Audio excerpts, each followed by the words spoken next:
Olá, hoje nós iremos conversar um pouco sobre o direito comunitário e da importância que ele tem para a criação e integração da comunidade europeia.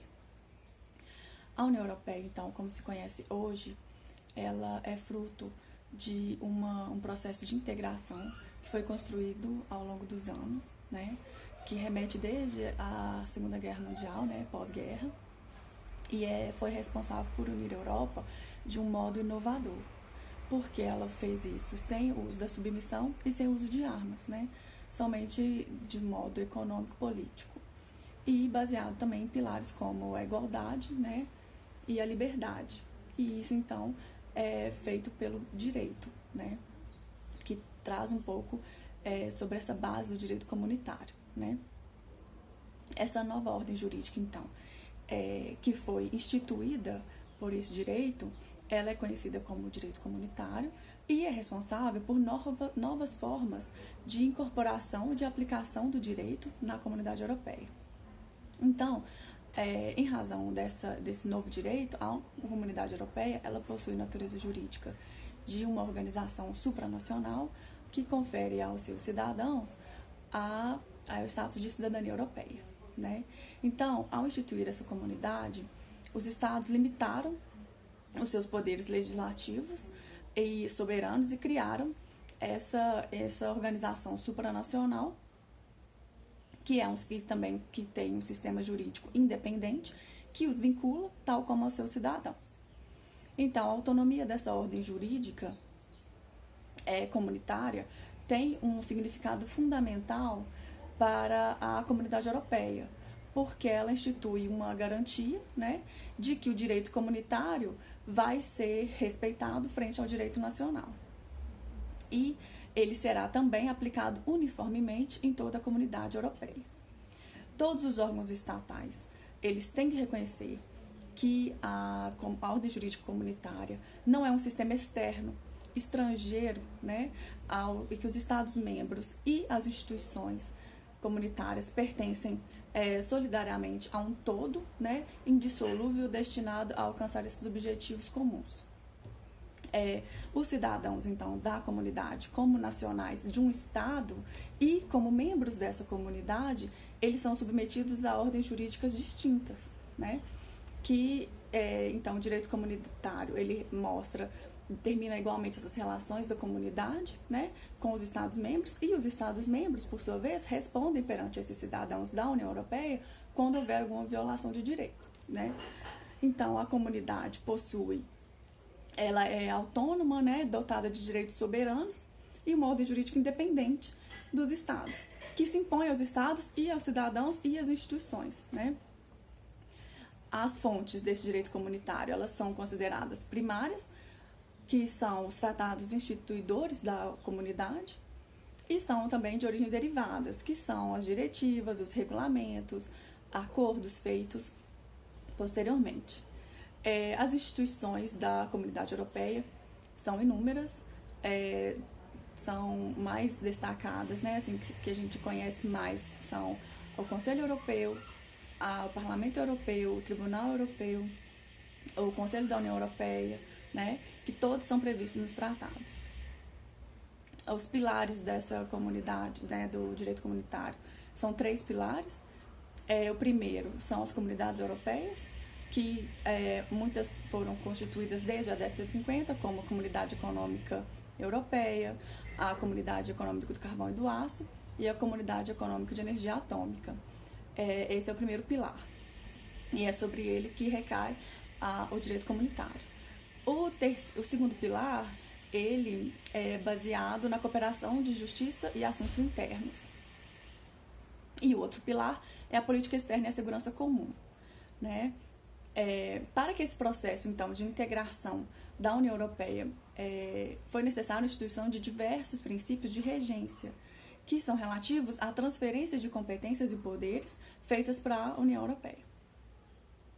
Esses princípios estão presentes no Tratado de Lisboa, que foi a última alteração de 2007 e que entrou em vigor em 2009.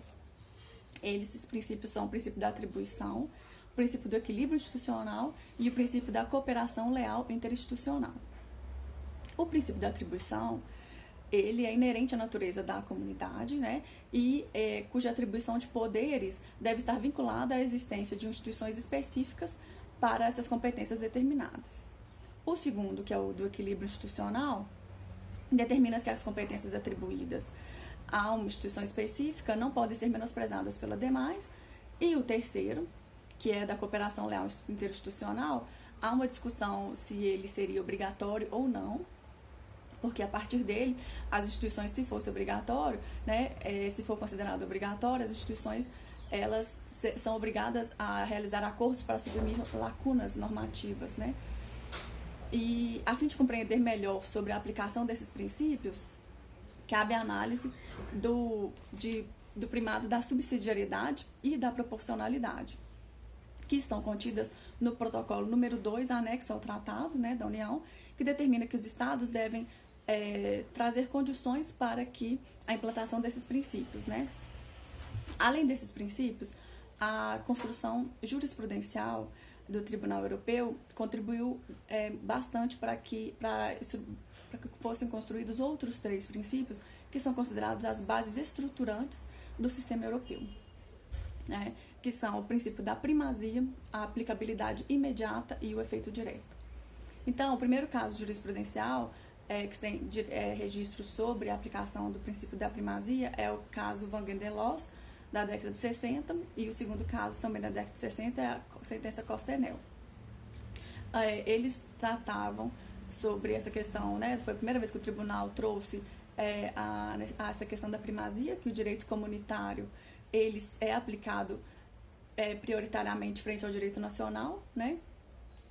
Que é o que acontece, então, quando essa disposição comunitária que estabelece direitos e obrigações, né, para um Estado ou para o cidadão, é incompatível com o direito nacional, né? Então, essas sentenças trataram desses assuntos e então, colocou-se que quando há uma norma interna de um Estado nacional que contraria uma disposição do direito comunitário, essa norma nacional não prevalece. Aí, então, o segundo é a aplicabilidade direta, que significa que o direito comunitário cria obrigações, né, e confere direitos não só para as instituições e os estados, mas também para os cidadãos da comunidade. E esses tratados e esses acordos, essas diretivas, elas têm aplicabilidade direta, né, no direito nacional. E aí tem autores que colocam que devem haver alguns parâmetros para que essa aplicabilidade seja direta. Então, que ela normalmente se relaciona com tratados que são institutivos e que elas são aplicabilidades que não acontecem com reserva e elas são de eficácia imediata. O efeito direto permite que qualquer pessoa afetada diretamente pela norma pode ir ao tribunal postular essa violação, né, e ter o seu direito violado reparado. E esses pilares, né, essas bases que são esses 3 princípios de construção jurisprudencial, então não há nenhum tratado da União Europeia, né, que trate deles explicitamente. Então, essa demonstra como que a instituição, né, uma instituição da comunidade, é importante para a construção de bases para a União Europeia, que favoreceu a integração da União Europeia como a gente conhece hoje, né? Porque se não houvessem esses princípios, ela não teria a duração que tem hoje, porque qualquer lei interna seria que violasse o direito comunitário poderia prevalecer, né? E os estados, então, seriam soberanos nesse ponto de decidir se aplicariam o direito comunitário ou não. Então, o direito comunitário perderia força, né? E aí traria também a perda dessa integração dos estados, né? Como consequência disso. Então, a ordem jurídica comunitária, ela é o fundamento, então, essencial da comunidade europeia e tem contribuído até o momento para essa integração e para o objetivo inicial de quando a União Europeia surgiu na década de 40 e 50, que é a construção dessa paz, né, que é algo que tem sido mantido até hoje. Então é isso. Obrigada.